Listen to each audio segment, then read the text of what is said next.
kuli bangunan. Kuli bangunan atau tukang bangunan adalah sebuah profesi pekerjaan dalam bidang rancang bangunan yang memiliki keahlian dalam sebuah proyek pembangunan seperti rumah, ruko, dan bangunan lainnya. Bahaya fisik pada kuli bangunan. Suhu udara panas dan debu. Pada suhu udara yang panas, seorang pekerja kuli bangunan akan cepat terkena penyakit. Contohnya demam tinggi akibat suhu udara yang sangat panas. Debu juga sangat berbahaya untuk seorang pekerja kuli bangunan. Jika tidak mengenakan masker, maka akan berisiko besar terkenanya penyakit paru-paru. Contohnya, pada saat mengaduk semen, pasti banyak debu yang berserpihan di udara. Nah, kita akan masuk kepada risiko. Yang pertama yaitu biang keringat, dehidrasi, dan batuk. Pada biang keringat tersebut juga bahaya bagi tubuh manusia.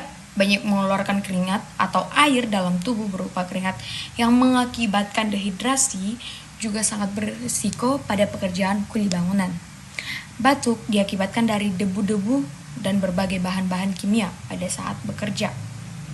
Kita masuk kepada konsekuensi, kelelahan dan radang tenggorokan. Pada saat ini diperlukan menggunakan APBD pada saat bekerja, contohnya sepatu bot, untuk menghindari dari bahan-bahan kimia pada saat bekerja. Yang kedua yaitu masker, supaya tidak menghirup langsung debu-debu yang lain. Sebagai yang ketiga yaitu helm safety, supaya menghindari kecelakaan yang terduga. Jika diperlukan, harus mengenakan baju APBD. Saya akan menjelaskan mengenai bahan kimia pada pekerja kuli bangunan. Nah, apa itu bahaya kimia? Jadi, bahaya kimia adalah jenis bahaya pekerjaan yang disebabkan oleh paparan bahan kimia di tempat kerja. Paparan bahan kimia di tempat kerja dapat menyebabkan efek kesehatan yang merugikan, baik akut maupun jangka panjang.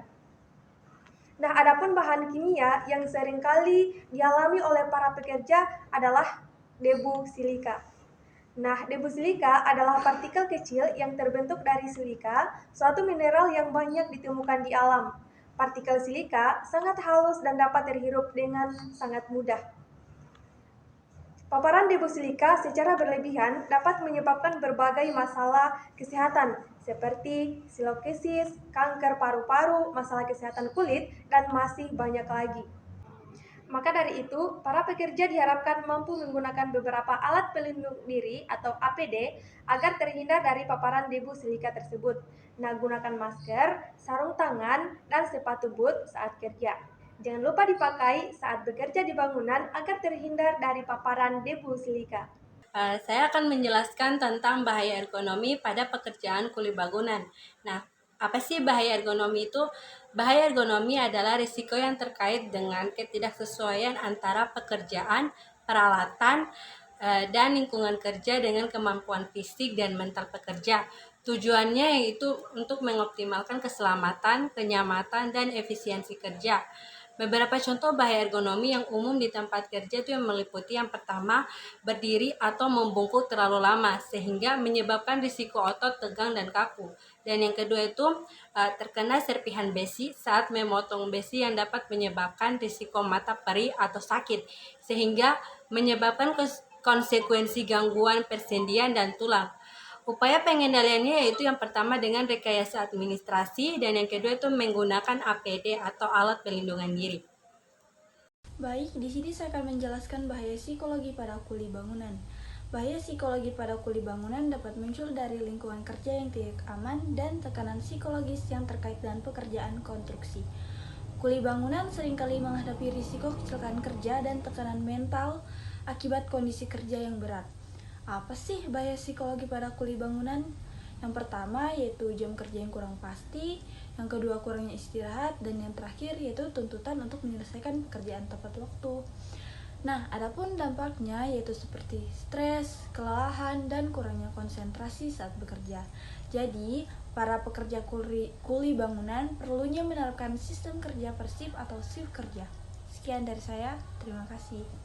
Kesimpulan dari edukasi tadi yaitu dengan mengimplementasikan langkah-langkah yang sudah disampaikan oleh teman-teman saya tadi, kami berharap dapat menciptakan lingkungan kerja yang aman dan sehat bagi para pekerja kuli bangunan, serta mengurangi risiko kecelakaan dan masalah kesehatan yang terkait dengan pekerjaan tersebut.